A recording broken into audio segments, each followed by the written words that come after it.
السلام عليكم ورحمة الله وبركاته. الحمد لله رب العالمين، والصلاة والسلام على نبينا محمد وعلى آله وأصحابه وأتباعه بإحسان إلى يوم الدين. أما بعد، فإن نحمد الله جل وعلا على هذا اللقاء بإخوتي وأحبتي وأبنائي طلبة العلم، هذا اللقاء الذي تسبب فيه أخونا فضيلة الشيخ عبد الله الأحمد جزاه الله خيرا، وهو لقاء إن شاء الله مبارك، ويأتي في وقت مبارك، ألا وهو زمن عيد الفطر المبارك. فنحن اليوم يوم الأربعاء 4 من أيام عيد الفطر المبارك عام 46 و400 وألف من هجرة المصطفى صلى الله عليه وسلم. فنحمد الله على هذا الجمع الذي يسره الله سبحانه، وكتب الله الأجر فيه لمن تسبب فيه. وإن مثل هذه المجالس إذا يسرها الله سبحانه وتعالى للإنسان والتقى بإخوته وأحبته وخصوصا طلبة العلم منهم، فينبغي له ولهم ألا يفوتوها فيخلوها من فائدة. والمذاكرة من أعظم أبواب الفائدة، والتذكير من أعظم أسباب الانتفاع. والله جل وعلا قد مدح المنتفعين بالتذكير في قوله جل وعلا: وذكر فإن الذكرى تنفع المؤمنين. فأهل الإيمان شهد لهم الله جل وعلا بأنهم هم أهل الانتفاع بالذكرى. نسأل الله جل وعلا بأسمائه الحسنى وصفاته العلى أن يجعلنا وإياكم منهم، وأن لا يحرمنا وإياكم أجرهم بمنه وكرمه.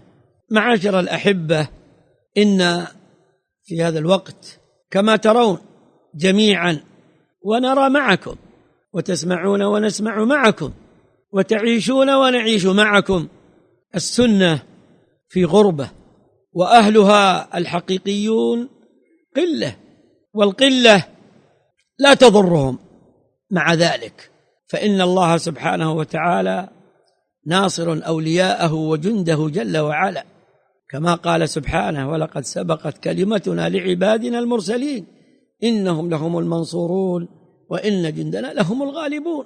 وهذه الطائفة هي قليلة، فلا يستغرب، وقد توجد بعض البلاد لا يوجد فيها إلا الواحد والاثنين، وبعضها لا يوجد إلا الواحد، وبعضها لا يوجد فيه أحد، كما ذكر ذلك علماء الحديث وشراح الحديث في كلامهم عند حديث الغرباء وكلامهم على الطائفة الناجية المنصورة.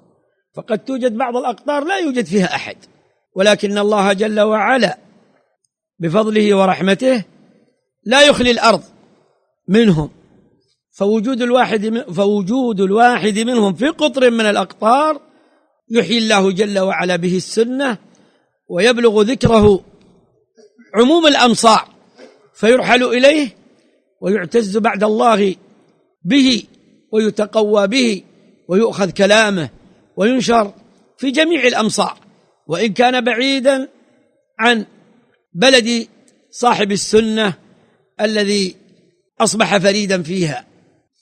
فهذا العصر حفظكم الله نرى غربة أهل السنة الحقيقيين. الادعاء كل يدعيه، ولكن العبرة بالأعمال. ونرى أيضا في الوقت نفسه مع هذا الذي ذكرت للأسف تفرق أهل السنة السلفيين، ومن أعظم أسباب التفرق الجهل بقواعد الشريعة والجهل بمقاصد الشريعة. فالعالم وطالب العلم المتمكن وإن خالفته فإنه كما قال الإمام الحافظ ابن القيم رحمة الله عليه: يخالفك ويعذرك، لأنه يعرف موارد النزاع، ويعرف ما يعذر فيه وما لا يعذر فيه. وأما الجاهل فلا يعذرك وقد يكفرك. نسأل الله العافية والسلامة. إذا كان جاهلا فكيف إذا انضاف مع الجهل الهوى فيعذرك ويكفر، فلا يعذرك ويكفرك بسببين: السبب الأول المخالفة له وكأنه المعصوم وكأن الوحي نزل عليه ولا حول ولا قوة إلا بالله، ومن خالفه فهو على الباطل أو على الخطأ، ربما أخرجه من السنة وربما كفره أو كاد، نسأل الله العافية والسلامة. فهذان العاملان سببان عظيمان في تفرق أهل السنة وغيرهم أيضا، لكن أنا أتحدث عن من؟ عن أهل السنة خاصة، وأقصد بأهل السنة أهل الحديث والأثر السلفيين. كل واحد عليه أن ينظر في هذين الأمرين وينظر في كلام أهل العلم فيهما، قواعد الشريعة ومقاصد الشريعة. فإذا علم حق العلم هذين البابين وأتقنهما وفهم كلام أهل العلم فيهما فأبشر بالخير منه، وستجده حقيقة هو صاحب الاتباع. أما إذا لم يفهم أو فهم وغلب عليه الهوى فهذا لا حيلة فيه، وهو الذي يقول فيه وفي أمثاله أئمة الدعوة هذا وأمثاله، يقول أئمة الدعوة وكتبهم رحمة الله عليهم مشحون به، وأما من أعماه هواه فلا حيلة فيه. والأول الجاهل، يقولون الجاهل لا ينبغي أن يخاطب بالأدلة لأنه ما يفهمها، الجاهل يعطى الحكم، أما أنك تعطيه ما تعطي العالم كأنه عالم يستنبط هذا ما يصلح. ومن هذين البابين جاء الفساد. أما الهوى فأمره ظاهر، ولكن المشكلة المصيبة قضية التعالم، حيث وجد في هذه الآونة الأخيرة فراريج، وهؤلاء الفراريج بعضهم يريد أن يضع، بل وضع نفسه مقام العلماء، لا بل وضع نفسه مقام الأئمة العلماء، فأصبح يصدر الأحكام على عموم الناس وعلى إخوانه أهل السنة السلفيين، يصدر عليهم الأحكام التي لا يجرؤ عليها كبار أهل العلم. فمن هنا غرهم إبليس حتى ارتفع بهم درجة، فرأوا أنهم على الحق وهم أهل الحق، وأن من خالفهم يجب أن يكون تبعا لهم، بل ولا يكفي ذلك، لا بد وأن يمشي على حسب ما يملونه هم. فأصبحوا بعد ذلك أشد جرأة، وهي الرتبة الثالثة وأعلاها، وكانت هي سبب الفساد الذي عم وطم في هذه السنوات الخمس أو الست الأخيرة. هذه الرتبة الثالثة هي يريدون تسيير المشايخ والعلماء على حسب ما رأوه ويختطونه هم، فأصبحوا يقولون مثل هذه المقالة واسمعوها مني وأنا الخبير ببعض هؤلاء: فلان من المشايخ معنا، هكذا يقولون، وفلان من المشايخ في الطريق. هذه كم الثانية. والثالثة قالوا: وأما فلان من المشايخ فبعيد. لماذا؟ لأنه لم يوافقهم على إيش؟ على طريقهم. هذا القسم الثالث من المشايخ الذين لم يوافقونهم على طريقتهم المعوجة، بعد ذلك يأتون إلى تشويه سمعتهم، فينفثون هذه العبارة الكاذبة الآثمة، فيقولون: الشيخ فلان كبار المشايخ لا يرتضون طريقته. ما شاء الله ما شاء الله. ومن قال؟ ومن أجرى الاستفتاء على كبار المشايخ؟ ومن صرح له كبار المشايخ بأنهم لا يرتضون طريقة الشيخ فلان؟ وهكذا يبثون ذلك في صفوف السلفيين الناشئين والمتوسطين، فيقسمون بذلك مشايخ أهل السنة إلى ما؟ إلى قسمين، ثم ينتقلون بعد ذلك ويعودون إلى من استطاعوا التأثير فيه وأحاطوا به من بعض المشايخ السلفيين، فيستعملون معه طريقة ماكرة خبيثة جدا جدا، فتجده أو تجدهم يأتون إلى هذا الشيخ فيقول له: فلان دائما يخالفكم، فلان دائما يخالفكم، فلان دائما يخالفكم. فتجده الإنسان بشر، إذا لم يعنه الله جل وعلا ويكشفهم، يعنه عليهم ويكشفهم، فإنه يتأثر بهم مهما كان. والعالم قد يقع بعض الأحيان كما ذكر شيخ الإسلام ابن تيمية رحمة الله عليه، قد يقع منه الهوى. واقرأوا القرآن فإنه في من هو أعظم من العالم. قال الحافظ ابن كثير وغيره من المفسرين وغيرهم من أهل العلم أئمة الإسلام: يا داود إنا جعلناك خليفة في الأرض. من هو داود؟ نبي من أنبياء الله العظام، آتاه الله الحكمة وآتاه فصل الخطاب وشد ملكه سبحانه وتعالى وعظم ملكه، ومن بعده ابنه سليمان عليهما وعلى نبينا أفضل الصلاة والسلام.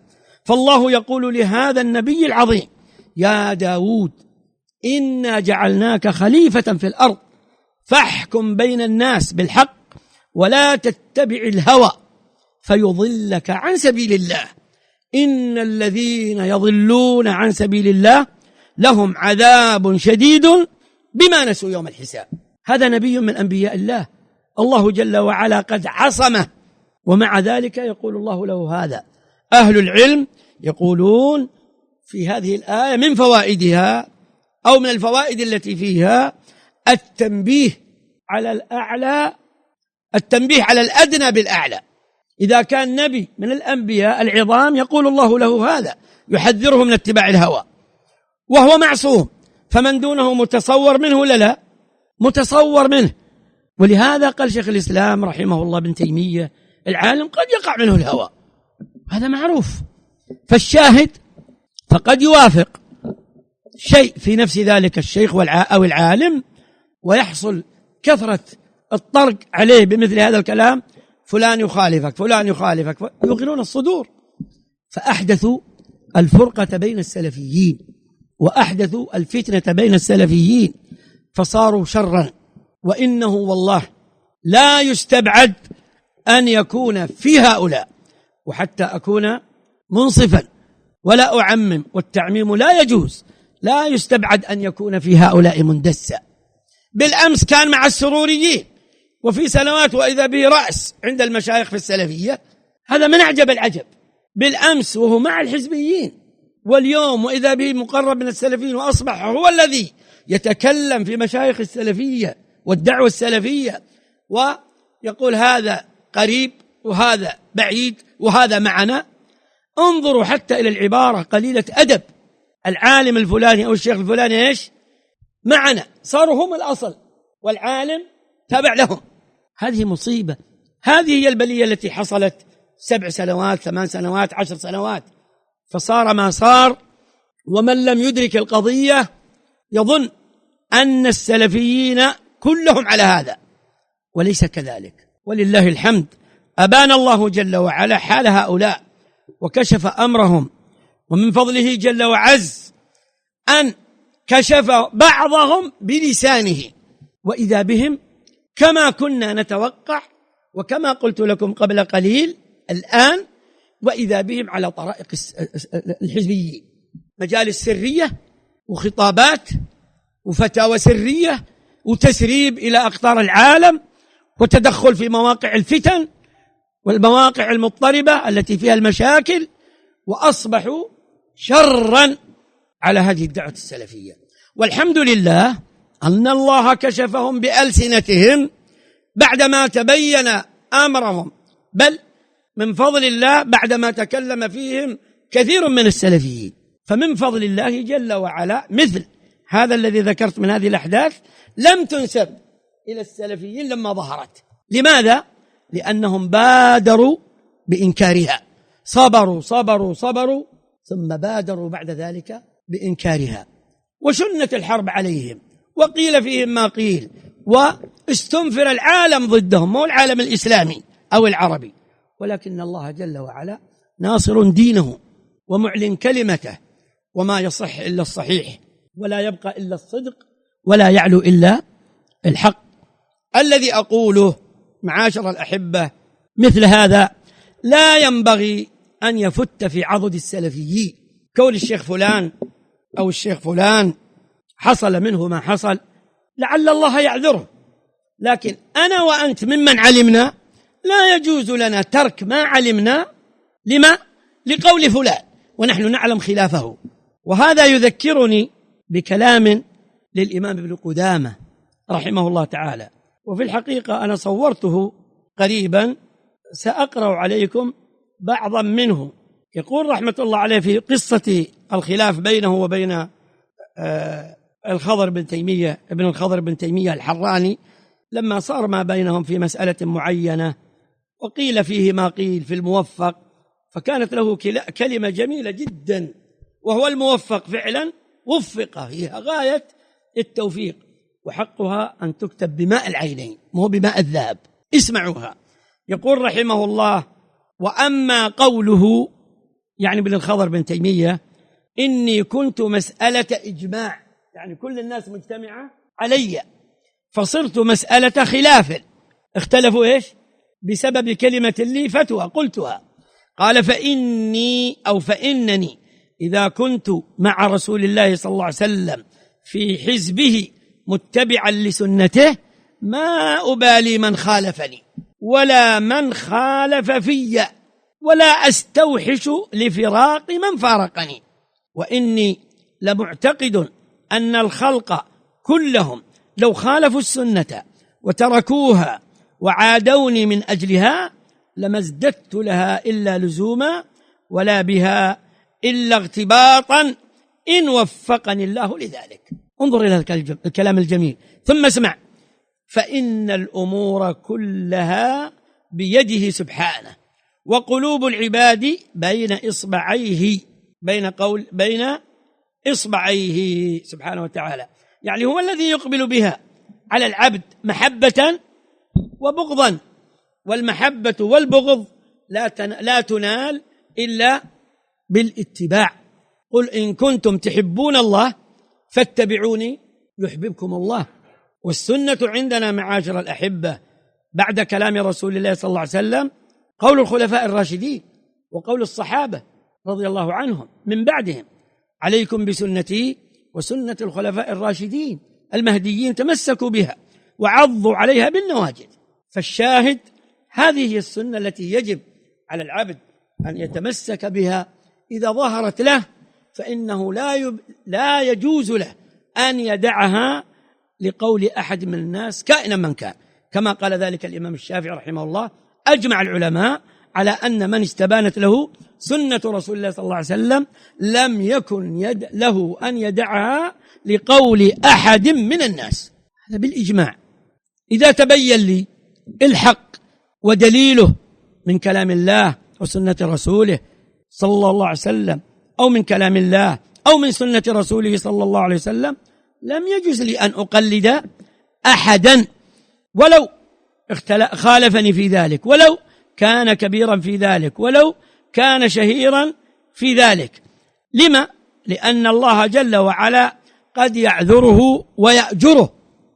أما أنت الذي استبان لك الرشد والرشد والحق بدليله في خلاف ما قال، لا يجوز لك أن تقلده ولو كان عالي القدر كبير المقام كبير المكانة. ما يجوز لك أن تترك الدليل لقوله مهما كان، فاحترامه شيء واتباع الدليل شيء آخر. فإذا كان الإنسان يعرف أن الحق في خلاف قول هذا العالم فإنه لا يجوز له أن يتابعه، ويدعو له بالهداية، ويدعو له بأن الله يفتح عليه، ويدعو له بأن الله ينور بصيرته، ويدعو له بأن الله جل وعلا يريه الحق حقا ويرزقه اتباعه، ويدعو الله له بأن يكشف له ما كشف له هو، فحينئذ يتبين. فإذا كان كذلك فإن الإنسان لا يبالي بحال من خالفه ما دام على السنة، وإذا كان على السنة فإن الإنسان يقوى بذلك كائنا من كان مخالفه. لما؟ لأن الدليل معه، وصاحب الحجة أقوى من غيره، لأن صاحب الحجة يقول قال الله وقال رسوله، والمخالف له قال فلان قال فلان. وعند كل عاقل إذا سمع الكلام من الاثنين، هذا يقول قال فلان وهذا يقول قال الله وقال الرسول صلى الله عليه وسلم، يدرك حينئذ الفرق بين هذا وهذا. ولذلك يقول رحمه الله أيضا، يقول هذا ابن قدامة يقول في هذه المسألة، مسألة اتباع العالم ولو كبر مكانه أو تقدم زمانه أو كان إماما، إذا ظهر أن قوله خطأ لا يجوز لك، وكونه يريدك أن تقول بقوله هذا باب عظيم، هذه مصيبة. يقول رحمة الله عليه عن الخضر بن تيمية الحراني يقول ولكن إن ظهر عند سعادته تصويب الكلام، يعني في المسألة التي تنازعوا فيها في التقليد، تقليدا للشيخ أبي الفرج يعني بالجوزي وابن الزاغوني، فقد تيقنت تصويب السكوت عن الكلام فيها اتباعا لسنة الرسول سيد المرسلين صلى الله عليه وسلم، ومن هو حجة على الخلق أجمعين، ثم لخلفائه الراشدين وسائر الصحابة والأئمة المرضيين، لا أبالي من لامني في اتباعهم، هذا واحد، ولا من فارقني في وفاقهم. فأنت فإذا وافقت الحق يجب عليك أن تثبت عليه، ولا تنظر إلى من خالفك، لكن انظر إلى المخالفة. هل يجوز لك أن تتبع الباطل تعظيما لفلان، أم يجب عليك أن تلزم الحق وإن خالفك فلان الذي أنت تعذره وهو لا يعذرك لسبب من الأسباب أو من السببين اللذين ذكرناهما أو لهما جميعا. قال رحمه الله فمن وافقني على متابعتهم يعني الصالحين وأجابني إلى مرافقتهم وموافقتهم فهو رفيقي وحبيبي وصديقي، ومن خالفني في ذلك فليذهب حيث شاء فإن السبل كثيرة ولكن خطيرة. وهذا الذي رأينا الخطورة، جرتهم إلى ما جرتهم إليه من مصيبة الشذوذ عن مشايخ السنة في هذا العصر جميعا، وأوقعتهم فيما أوقعتهم فيه، أولا من التفرقة، ثانيا من إثارة الفتنة، ثالثا من أخذهم لهذه الشرذمة أو لهذه القلة ممن اغتر بهم فأوردوه الموارد. فكما قال ابن قدامة السبل كثيرة ولكنها خطرة، فأصبحنا عندنا مجالس سرية، وأصبحنا عندنا فتاوى سرية، وأصبحنا عندنا فتاوى لا ترسل لا بالورق ولا بالهواتف، يعني مع أشخاص، أنت تأتيني فأعطيك، وأنت تبلغها للثاني فيعطيه، والثالث يبلغها للرابع فيعطيه، والرابع يبلغها لابن بلده فيعطيه، فتصل إليه من غير أن يعلم طريق إيصالها. المهم أنها وصلت إليهم من طريق سموه ونصوا من طريق موثوقة ومأمونة.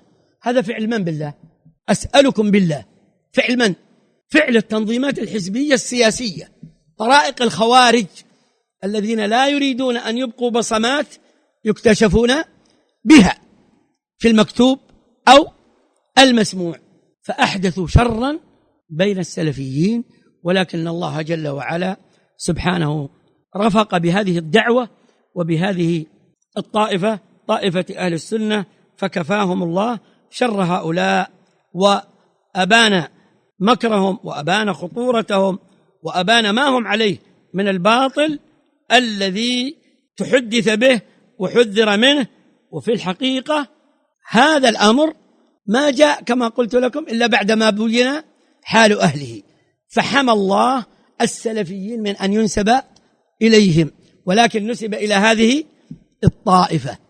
وأما هذا الشيخ كما قلت لكم أو ذلك العالم أو ذاك الشيخ الذي صدقهم أو اغتر بهم أو انخدع بهم، مع أن بعضهم لا يجوز له أن ينخدع بهؤلاء وقد كان يعرفهم فلا يجوز له ذلك، ولكن أمر الله نافذ ومشيئته غالبة.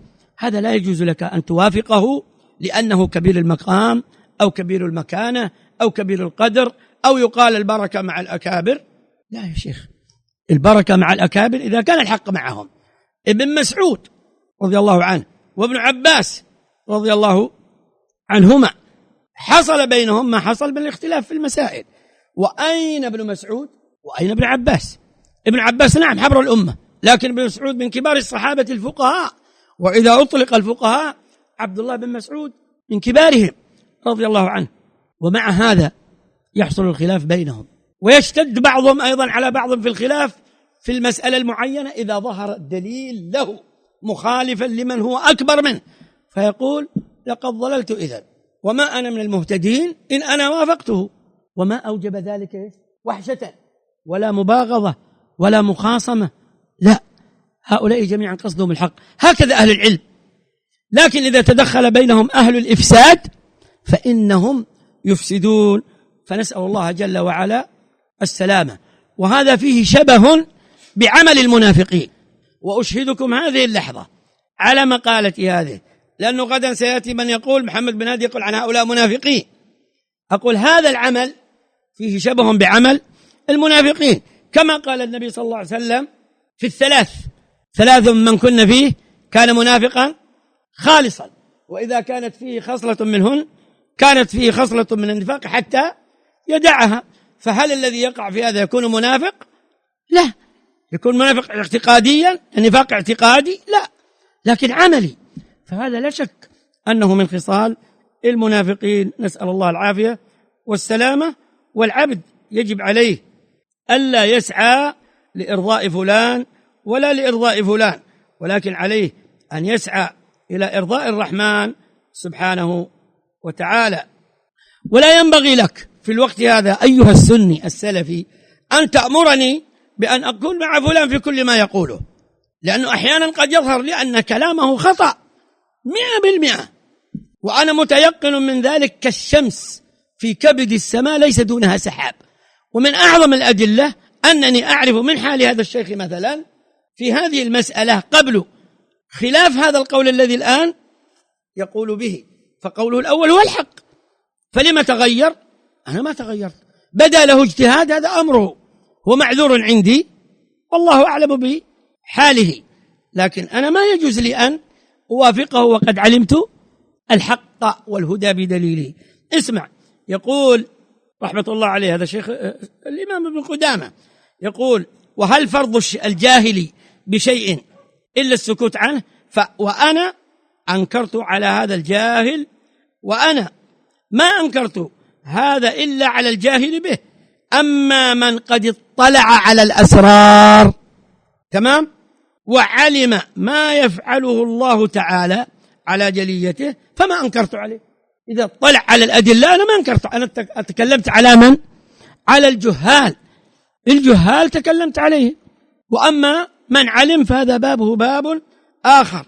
واسمعوا أكثر من ذلك، قال: ولا ينبغي له أن يأمرني أن أقول بمقالته. وهذا بيت القصيد. الآن إذا قال الشيخ الفلاني أو العالم الفلاني قولا، وهذا أمر مهم يا أحبة، إذا قال العالم الفلاني قولا واتضح عند الشيخ الآخر أن قوله مرجوح، لا ينبغي أن يكون ذلك سببا في تحزبنا، هذا مع فلان وهذا مع فلان، وهذا يقول لك خالف الأكابر. إيش هذا الكلام الذي قلنا قبل قليل؟ هذا ما خالف لهوى، خالف لظهور الأدلة. ولا يجوز لك أن تأمره بالتقليد وهو عالم أو هو شيخ يعرف طرائق الاستدلال ويعرف طرائق الاستنباط، توجب عليه أن يكون مع فلان في كل ما يقول. هذا ليس لأحد إلا لرسول الله صلى الله عليه وسلم، الذي قال الله في حقه: وما كان لمؤمن ولا مؤمنة إذا قضى الله ورسوله أمرا أن يكون لهم الخيرة من أمرهم ومن يعص الله ورسوله فقد ضل ضلالا مبينا. فأنت لا يجوز لك أن تقول لا بد أن تكون مع الأكابر. شوف هذه الكذبة، لا يجوز لك أن تخالف الأكابر، عليك أن تبقى مع الأكابر. طيب والمشايخ الآخرين اللي خالفوهم إيش يصيروا؟ هذا عجيب. ونحن إلى وقت قريب الشيخ بن باز يخالفه أخوه الشيخ محمد بن عثيمين، الشيخ محمد بن عثيمين يخالفه أخوه الشيخ صالح الفوزان، اللجنة كلها يخالفهم شيخنا الشيخ عبد العزيز رحمة الله عليه ابن باز في مسألة الطلاق. هل قال أحد منا ومن المشايخ في ذلك الحين إنه يجب على الشيخ بن باز أن يكون مع الجماعة؟ ما يجوز. الشيخ بن باز رحمه الله في مسألة الطلاق الثلاث له كلامه إذا كانت في مجلس واحد ومكررة بلفظ واحد في حين واحد في آن واحد وفي مجلس واحد، كان يراها طلقة لحديث ابن عباس. وبقية المشايخ يرون قول الجمهور رحمة الله عليهم جميعا. فما قال واحد خلك مع فلان، ولا قال الثاني لا هذا خالف الجماعة، ولا قال الثالث خليك مع الأكابر. هذا الكلام ما نعرفه ولا تعلمناه، ولكن لما جاء أهل الجهالة صار هذا البلاء، فأصبحوا يوجبون على بعض المشايخ وعلى بعض أهل العلم أن يقلدوا، ومن هم حتى يخوضوا غمار هذه المسائل. هذه الكلمات يا أحبة إذا فقهناها حق الفقه والله ما يحصل خلاف بين طلبة العلم السلفيين أبدا، والله ما يحصل. لماذا؟ لأن مقصد الجميع اتباع السنة وتعظيم السنة واتباع الدليل. هناك أمر آخر نتج عن هذا، وهو ينتج عن كل فتنة وقد تكرر كثيرا، وهو أنه إذا حدثت مثل هذه الفتن تجد بعض الناس يضعف فيتميع ويعود ويرتمي في أحضان من كان هو بنفسه ينتقدهم بالأمس من جميع صنوف المبتدعة والمتحزبة والمتميعين. هو بنفسه بالأمس يقول عنهم متميعين، الآن رجع وارتمى في أحضانهم، يعني ردة فعل. وهذا قد شهدناه في عدد من الفتن التي مرت بالسلفيين من 30 عام، كلما جاءت فتنة ترقق التي قبلها. هذا الأمر الثاني الخطير. وأخطر منه من يسوغه لكن بطريقة ماكرة، فيقول كفانا تفريق، كفانا تشدد، كفانا تشرذم، كفانا والسلفيين بحاجة إلى أن يجتمعوا هذا كلام حق، لكن على ماذا الاجتماع؟ الاجتماع يكون على ما؟ واعتصموا بحبل الله جميعا ولا تفرقوا، والاجتماع على السنة، الاجتماع على الهدى، هكذا كما قال النبي صلى الله عليه وسلم تفترق هذه الأمة على 73 كلها في النار إلا واحدة. قيل من هم يا رسول الله؟ قال من كان على مثل ما أنا عليه وأصحابي. هكذا نجتمع على السنة، نأتلف على السنة. أما أن تريد من خالفنا وخالف أهل السنة والحديث، وأنا لا أقصد من خالفنا خالف شخصي، لكن أقصد السلفيين، أقصد من خالفنا معاشر أهل السنة، معاشر السلفيين، تريد أن تعيد إلينا من خالفنا إلى مذهب الخوارج، تعيد أن تعيد إلينا من خالفنا إلى مذهب السروريين مثلا، تعيد أن تدخل وترجع إلينا من خالفنا إلى المميعة، تريد أن ترجع إلينا إلى صفوف أهل السنة والسلفيين من اتبع فلان وفلان أو فلان أو فلان ممن شذوا وفارقوا أهل السنة ونابذوهم وحاربوهم وألفوا فيهم المؤلفات وألقوا فيهم المحاضرات. هذا محال. بدل أن تقول أنت يجب عليهم هم أن يتوبوا ويظهروا توبتهم في المسائل التي خالفوا فيها السلفيين، حينئذ يعودوا. قال جل وعلا مبينا حال أهل العلم إذا خالفوا متى تقبل منهم التوبة، فكيف بمن دونهم إلا الذين تابوا وأصلحوا وبينوا. 3 أمور: توبة، كف عن الاستمرار في الباطل والخطأ، أصلح ما كان قد أفسد إن لم يستطع إصلاحه كله، أقل شيء قدر ما يستطيع. الثالثة أن يبين أنه قد أخطأ ويتوب إلى الله ويستغفره، وإلا من ماذا تاب؟ تريد ترجعهم إلى السلفيين بهالطريقة؟ هذه المشكلات والمعضلات هي التي تفسد مرة أخرى صفوف السلفيين. وللأسف هذا الترقيع الآن يقول لك ترميم البيت السلفي. ترميم البيت السلفي على ماذا؟ البيت السلفي ما طاح أصلا ولله الحمد. أما كونه طاحت منه طاقة نافذة أو طاح منه باب ثم أعيد يصلح. أما ترمم البيت قائم ولله الحمد ما طاح. ترميم البيت السلفي بماذا؟ بشحن كل أهل الباطل فيه الذين خالفوا أهل السنة تعيدهم فيه ولم يتوبوا ولم يصلحوا ولم يبينوا. هذا من أبطل الباطل يا أحبة، وانتبهوا له، وهو والله من أجرم الإجرام.